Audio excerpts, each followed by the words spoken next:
it's George Kaiho of Jettison in Dallas, Texas.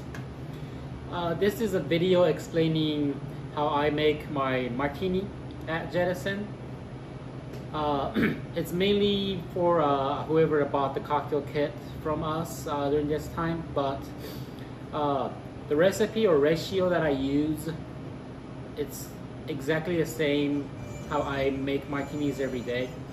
So overall, this is going to be a good guidance of how to make a good martini. So first, I'm going to make a martini how I usually make with the regular speed that I make. I'll be explaining a little bit what I'm doing a little bit. Let me make it first, and then I'll go back and then I'll explain more into detail, so that you can first watch me how I make it. If you already have an idea how to make cocktails, you can just stop there. If you want to go further, get into more of the geeky stuff, you can stay in tune. All right, so let me get started. First, I'm gonna chill the glassware.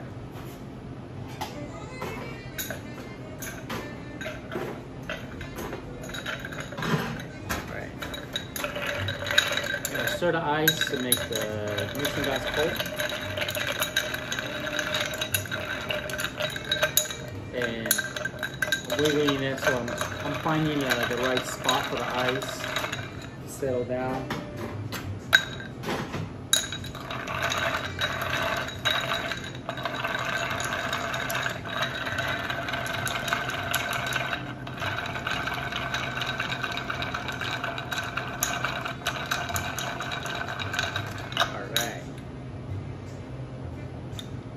Taking the excess water off, and then I'm gonna start building the cocktail. Orange bitters first. Oh, all right.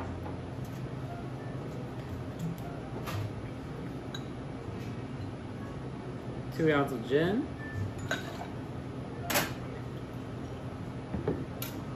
3/4 ounce of dry vermouth.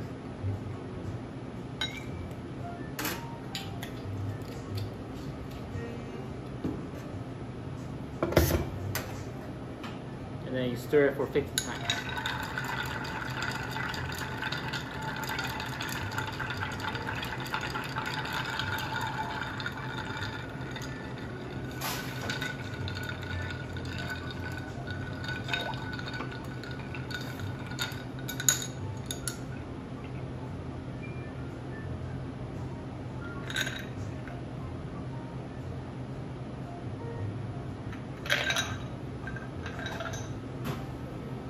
Gonna garnish with the lemon.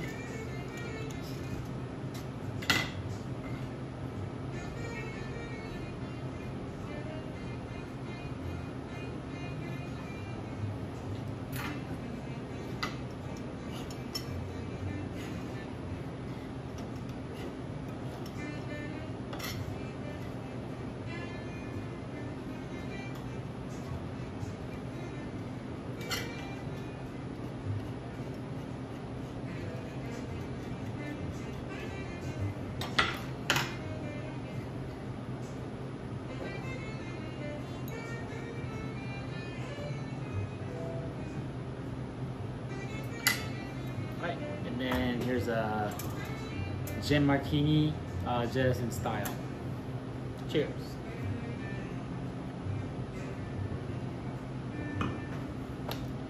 Ow! Oops, excuse me. So good. All right, so now I'm going to explain the details of my style. Not really my style, it's how I like to make a gin martini. First of all, martini is extremely simple cocktail. It uses gin or vodka if you want. But I'm not gonna talk about that kind of stuff. First of all, you got gin, and then you got dried vermouth. Orange bitters, even optional. So it's a cocktail made with 2 things. And they're both alcoholic, so it mixes well. So you just need to stir it, make it ice, like watered down and cold. That's all. It's an extremely simple cocktail. You can make it at home. Exactly that tastes like this. It's not difficult. All right. So for a simple cocktail like this, it becomes very important what alcohol you're gonna pick. So this is my setup for Martini at Jettison. I use the Botanist gin. This is a gin made in Scotland. And Dolan dry vermouth. And this is Regan's orange bitter number 5, which it's not included in the kit, but it's very useful. So if you don't have a bottle and you want to make a cocktail at home, please buy one. You can put it in anything. It's just like salt and pepper kind of thing. So these 3. Right. First of all, the gin, probably the most important ingredient because it's the predominant of the cocktail. Botanist gin. I'm not going to explain the history or whatnot. It's a gin from Scotland, Island, and yeah, I won't explain the details. Flavor-wise, to me, this is extremely balanced gin. Gin is basically a vodka or neutral grain spirit flavored with juniper berries. So if you have booze with junipers in it, it's gin. So whatever else you put or what alcohol level you want to set, you can make anything. You can make like for example, a famous gin could be like a London Dry, which all the major brands like Baltic Sapphire or Tanqueray or Beefeater, those are London style gin. It's a style of a gin with very heavy juniper. It's what people think gin is. And nowadays there are newer style gin, like big one is Hendrick's. It has like rose and cucumber focused. And then there's a style called New American. That's a good example could be St. George gin. They got 3 different styles gin, all extremely unique. Gin is very fun. But for making martinis, I pick Botanist gin because it's extremely balanced. So of course there's juniper, there's citrus, there's herbiness, and then there's the alcohol content. Everything that this has, in my opinion, is like right in the middle. It's not specialized, it's not heavy in any component, say citrus, or it's not like some gins you pick up a distinct flavor. Like if it's Hendrick's, then of course you get the cucumber and the rose. If it's some other gins that I have, you get like a lemongrass or kaffir lime, those like citrusy herb kind of flavor, or it can be like a more like a baking spice, caraway, or that kind of fennel seed, that kind of distinct, it kind of goes up in your nose kind of scent. There's so many style of gins. That's why I have so many gins at my bar. I'll have like, anyways, Botanist gin is extremely well balanced and extremely smooth, and it's at 45% alcohol, so it's decent. It's not 40%. It's not like you water it down, it becomes thin. It's not super high, so it's just right in the middle. That's why I love about this gin, and in my opinion, it makes the best martini. So that was the gin. Right, next, Dolan Vermouth. So compared to gins, they are not as much selection for vermouth. The major one is of course Martini and Rossi, and for a long time as a bartender I avoid using Martini and Rossi because I thought it tasted gross. If you actually have a freshly open bottle, it's actually pretty good, but that's the point for vermouth. Vermouth is wine with herbs added, specifically wormwood is the main ingredient, and then other herbs are added to the wine, and that's why in German wormwood is pronounced vermouth. So vermouth. So it's aromatized wine or wine with herbs added. So basically this is wine. So once you acquire and open a bottle of vermouth, you gotta treat it like what you do with a wine that you buy. So basically once you open, the quality is gonna keep going bad. So that's the main reason I use a half bottle. Legally with my cocktail kit, I'm only allowed to sell like a half bottle, but regardless of the cocktail kit or anything, at my bar, even I make a lot of martinis, I always use a half bottle. The main reason is because so I can go through it quicker.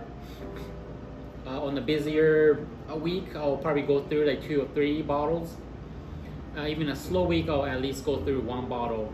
So at my bar, Jettison, dry vermouth, the maximum, like absolute oldest, is like 1 week. If it's more than 1 week, you can smell it. I mean, usually I work every day, so I can tell if it's, when's the last time I opened this? But 1 week is my maximum for vermouth.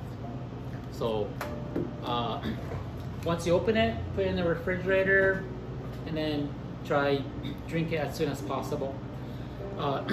If you have a full bottle, the ratio I use is 2:1. So it's basically for 1 bottle of gin, you use 1 bottle of vermouth, and then both of these you're supposed to finish the both of them at the same time. If you buy a regular size, then you need 2 bottles of gin, which is, if you can drink that much martini in a week, if I try, I can do it too. Like maybe 3 days. Yeah, I can do that too. Like it's physically possible, but for the quality, I recommend 375. I didn't talk about why like this specific brand. Whatever you can get easily in Texas, Dallas, Texas. It kind of comes down to several brands. The major one is Martini and Rossi. Next one is Cinzano, and then those are 2 Italian vermouths. And then for French vermouths, there's Dolan. I think it's more pronounced like Dolan. I always try to pronounce it correctly. If you know me, I try to pronounce, like, I'm half Texan, so I try to like be better at my deep Southern accent. Except I'm not gonna practice right now. Dolan, and then another one is called Noily Pratt. So those are the 4 major ones, and of course there are other vermouths out there nowadays. There's a lot more variety. Trust me, I have tried everything. This is the best. The reason this is the best is it's light and delicate. A freshly opened Martini Rossi, it's pretty up there, but to me it's a little on the drier side. Dolan actually has a touch of sweetness, which it complements the dry gin. So it really supports and uplifts whatever the good things, good flavors of the gin.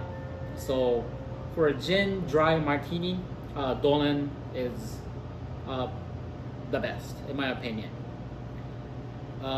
Before working at Jettison, of course, I was making a lot of vodka dirty martinis. Jettison, we don't have vodka, so I don't make vodka dirty martinis at all. But of course, there was a time I used to make them.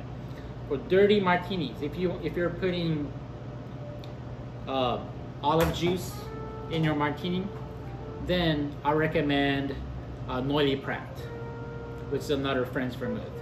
Noilly Prat is a little more thicker, richer, and earthier. So it stands up to the earthy salinity of the olive juice.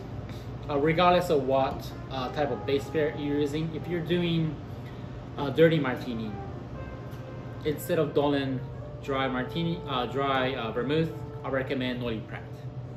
And then for that case, I don't recommend using orange vermouth, orange bitters. That's for dirty martinis.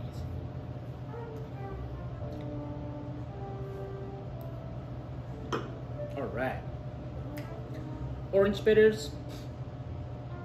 There are only two major brands, Angostura and Regan's. Regan's is better, so just use Regan's. That's about it. Okay, so I took a little while explaining my spirit selection. To summarize, I love using the Botanist gin because of its balance. It's not specializing or distinct in any specific flavor, but it's very well made gin. And I like to use Dolan dry as a dry vermouth because of its light, delicate, but with a hint of sweetness, and then orange bitters. All right, next, this is not a big part, but I'll explain what tools I use. First of all, the glassware, martini glass. This is actually an antique wine glass, but it looks like a martini glass I drink. I use this. Anything that you want will work. You know, of course, you would like to use this kind of nice glassware. If you have them at home, please use that. You know, like how often do you use them compared to like a coffee cup, coffee mug, or other drinkwares? It's designed to have nice cocktails in it. Please use nice glassware, whatever you have. And mixing glass and bar spoon. This is to mix a cocktail. Nowadays they're not hard to find. You can buy online. This specific mixing glass is not expensive because if you have an expensive mixing glass and you work at a bar every day, you use them every day, and then you, for some like stupid reason, you break it, you really want to punch yourself. Like you like something a crack and then like, this was $40. So this is not that expensive because I don't want to go that direction. It's good. Whatever this size, like it doesn't really matter. You can just use like a regular big glass like this, like whatever you can mix stuff in it, it works if you don't have tools like this. Next, bar spoon. This is from Cocktail Kingdom. You can buy bar spoons online. It's pretty easy. If you don't have a bar spoon, you can use like a long stick and mix it if you don't care about appearance. So these two things, jigger.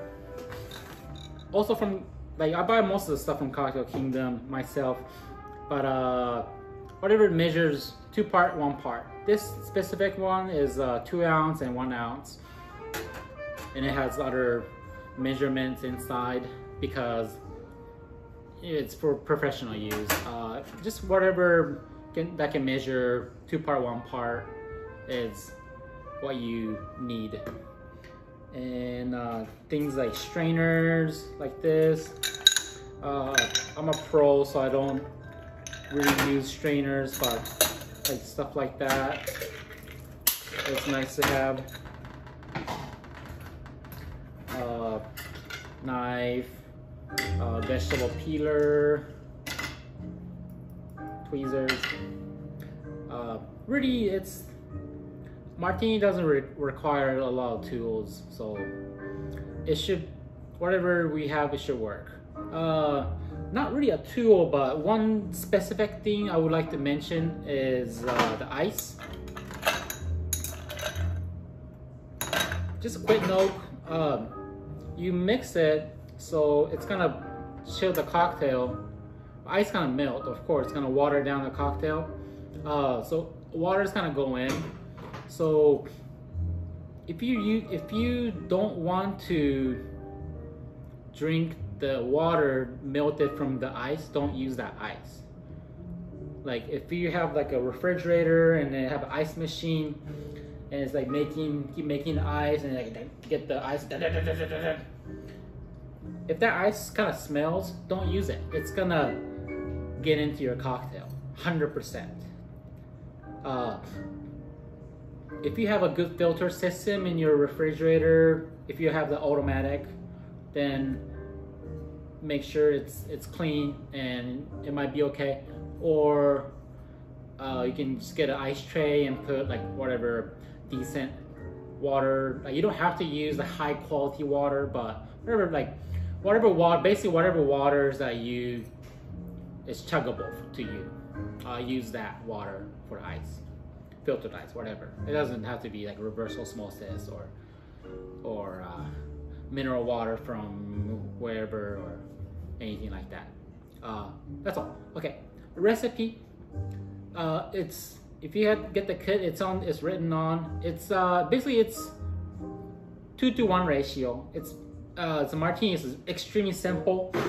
So usually it's 2-to-1 ratio. So it's 2 ounce and 1 ounce. That's the basic way to make a martini. I do a little shy on the vermouth, so that makes it a dry martini.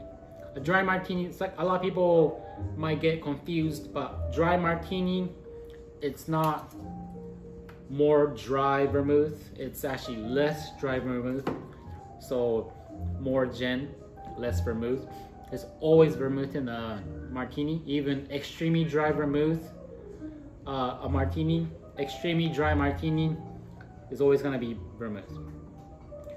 If you have a martini with no vermouth, you're not drinking a martini, you're drinking cold, watered down gin or vodka. So a martini will have vermouth. Classic is 2-to-1 ratio. I do 2 ounce and 3/4, a little bit shy on the 2-to-1. And then about 2 or 3 dashes of orange bitters to flavor it. And then the method. So, I gotta finish this first. All right. So method, kind of typical classic bar rules for making cocktails. You start with the glassware first. You pour whatever glassware that you about to make the cocktail first, so that first of all you don't forget.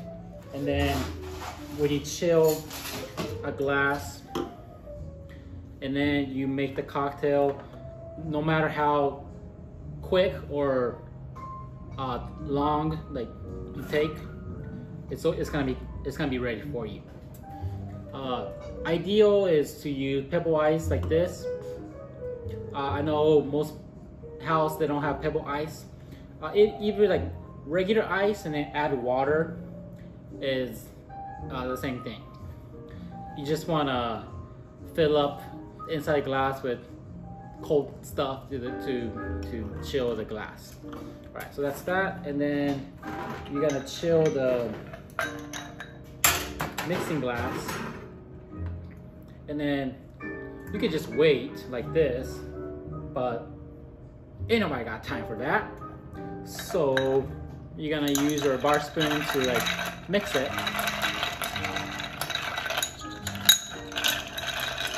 And a good measurement is whenever your mixing glass gets frothy on the outside. Like it gets like white. So you stir it till it outside gets frothy. That means your mixing glass is properly chilled. Why is this important? Is because typically everything is room temperature. So mixing glass is room temperature. So if you add ice, of course, the glassware is gonna pull the heat from the ice to make itself cold. So that makes the ice melt faster in the beginning. So if you put the ice and it start making a cocktail, the ice is trying to melt. So it's like, it's really all about controlling dilution, how much water you're adding to your cocktail. So you wanna like, to be able to control that, you make everything same temperature first, as much as possible. So you're gonna stir it, make the mixing glass cold. And this is a little bit more dorky subject, but at my bar usually I use ice that's about this big. So by stirring it, you're kind of aligning, you're kind of placing the ice where it's stacked. So it's not like all the ice is kind of stuck on top of itself, kind of loosely. It's more like set, and then you kind of need to go around and just kind of setting up yourself. And then this is like me specific, but I don't use a Hawthorne strainer or julep strainer to strain my cocktail. I only use my bar spoon to strain it out. So if I do this, I'm taking the excess water out. I'm also kind of checking if this is happening or not, because I don't want this to happen. I don't want my ice to kind of fall out whenever I serve, whenever I'm done. So it's to check, for me to check if the ice is like leveled and set up correctly. Right. Lastly, I'm sorry. You know how I'm like really dorky about this kind of stuff. That's why during when I'm working, I don't tell you all this kind of stuff because it takes me forever to explain. I apologize. Another last thing about prepping the ice in the mixing glass is you're also melting the ice a little bit. So this is not a good example, but imagine you pulled out ice from a freezer and it's like really clean, kind of almost like not wet at all, kind of dry, even. So an ice will usually have like a jaggy stuff on the surface. If you mix it, those jaggy surface is gonna melt first, and it makes it more smooth. So it's jaggy, so the small things gonna melt first. That's extra dilution. If it's smooth, then it's gonna melt like the whole thing, except it'll start melting from the corners. This one has too many corners. It'll start melting from the corners. So by prepping it, you're trying to get rid of the jaggy stuff also. So that's like you're kind of letting it melt first, so that you're gonna take the dilution factor out. Right. So now you're gonna start building your cocktail. You're gonna put the bitters first.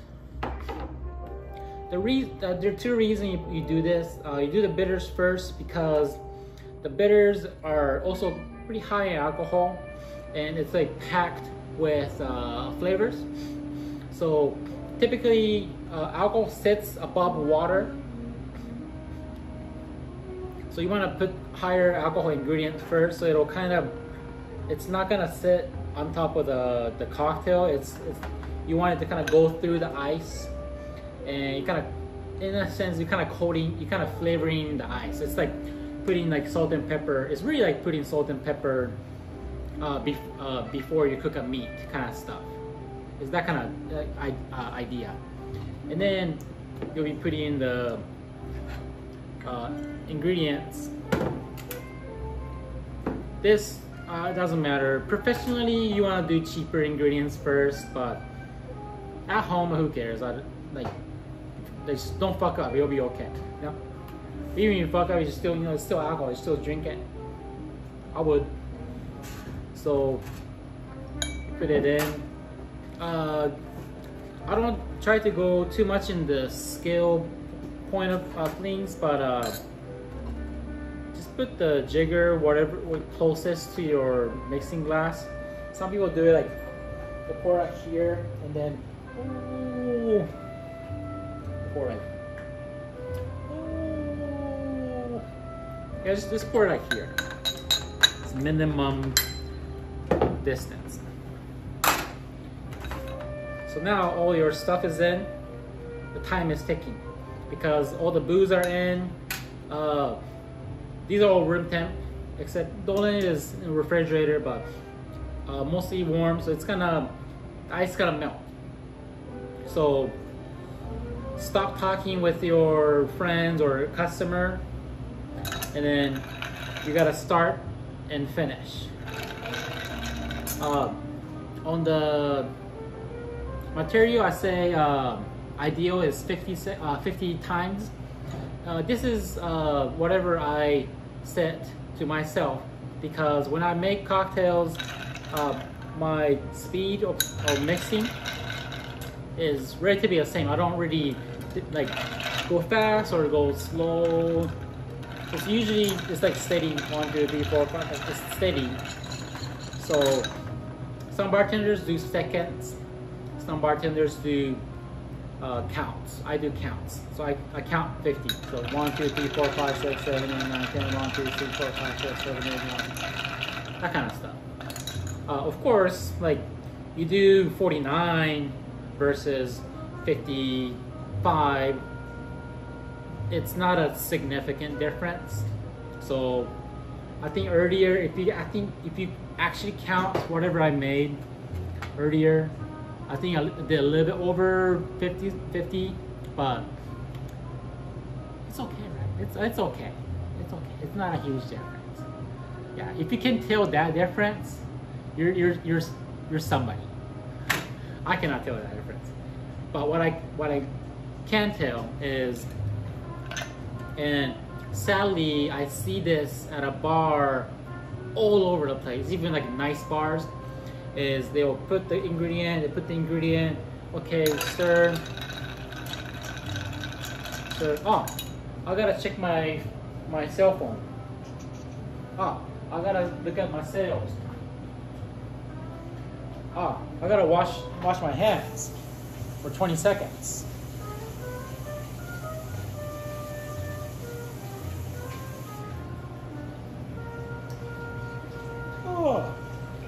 Oh, I forgot I was making a martini. And I see this a lot. If you are a bartender and you're watching this video, don't do that. You gotta focus. 1, 2, 3, 4, 5, 6, 7, 8, 9. You gotta focus. 1, 2, 3, 4, 5, 6, 7, 8, 9. Don't talk to me. Don't talk. Later. Don't talk to me. Don't ask me questions. Don't ask me how I'm doing. Focus.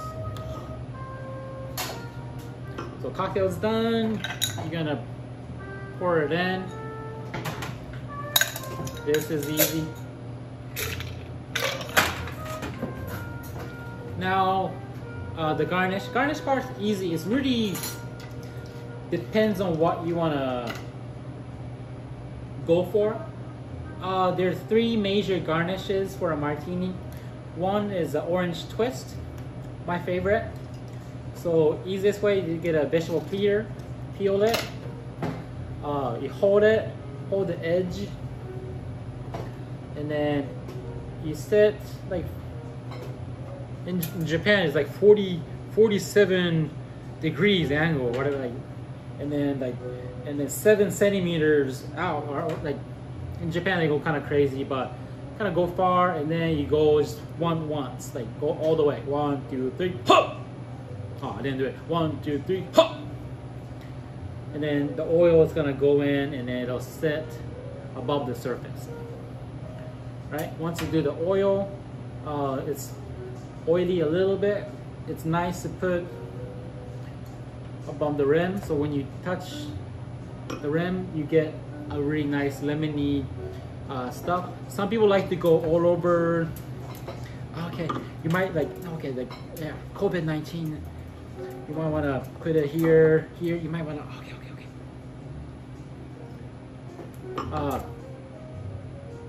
It's not necessary. This is okay.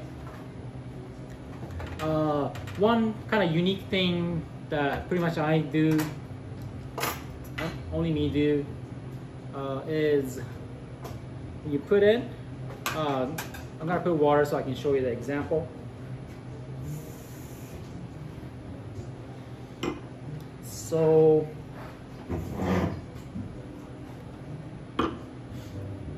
if you put a lemon peel just like that, oh, this is actually pretty good. I'm gonna give you a bad example. If you have a lot of pith, basically the white part, and then put in, it's gonna float. And when you drink a martini, your lemon is gonna keep hitting your lips and like bothering you, like kind of poking. And visually, it doesn't really look cool either. At a bar, you want to make cocktails cool. It's better if if the lime is like set like that and then doesn't move. So how to do that? First of all, professionally, you want to kind of make it a little cleaner. So you gotta cut the edges off. 1, 2, 3, 4. So it's relatively nicer looking, right? And then this is already pretty good because I have good tools. But you want to have all the white parts off. So this has a little bit in this section. So just gotta take it off first. So it's like pretty much all like yellow. And then depending on how you do it, this might still float. So you cut slits in. So I cut slits this direction, kind of this direction. All right.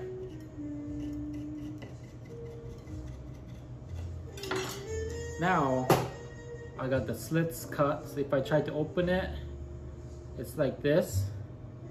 I broke it here, but if you don't try to do that, it won't do that.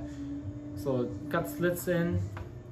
It's gonna open a surface, and you drop it. It's just drop right in, and it's not gonna try to float. This also allows a little bit more liminess because I'm cutting more slits into the lime.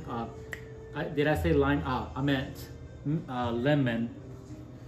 It cuts, gets more lemon essence into the cocktail. So this is what I do, and it's just a little tiny thing, but it does make a little, it does make a difference. Classic garnish for martinis are olives. If you get the kit, you'll get olives and onions. If you put an onion in a martini, it's called a Gibson. I'm not gonna explain why is it called Gibson right now, but you can Google it. But so these three are a garnish for a martini. So if you get the kit, I include everything so you can kind of play around, or if you never had a Gibson, you can try it out. The cocktail onions, we do pickle them at in-house. Olives, we get high quality Gordal olives from Spain. We pickled lime, I keep saying lime, it's lemon peel, and then we stuff it in, so it's like I still try to achieve the citrus, bright citrusy flavor. And that's it. To kind of conclude, my ideal martini is right in the middle with a little brightness from the citrus. That's my personal favorite style of making martinis. Martini is a very personal cocktail. Everybody have their own favorite martinis, how it's been made. I'm not saying this is the best, although I was on the magazine for the best martini in Texas. But anyways, there's so many gins, so please use this as a guidance or example. Make it like this, try it out, see if you like it or not, and then if you like it, I like it, but I want it more heavier, I want it more lighter, I like this certain flavor in it, I want this certain, I want it to make it dirty, whatever. You can go from here. So for that, I'm gonna conclude the video for making martinis, and please enjoy and hope to see you soon.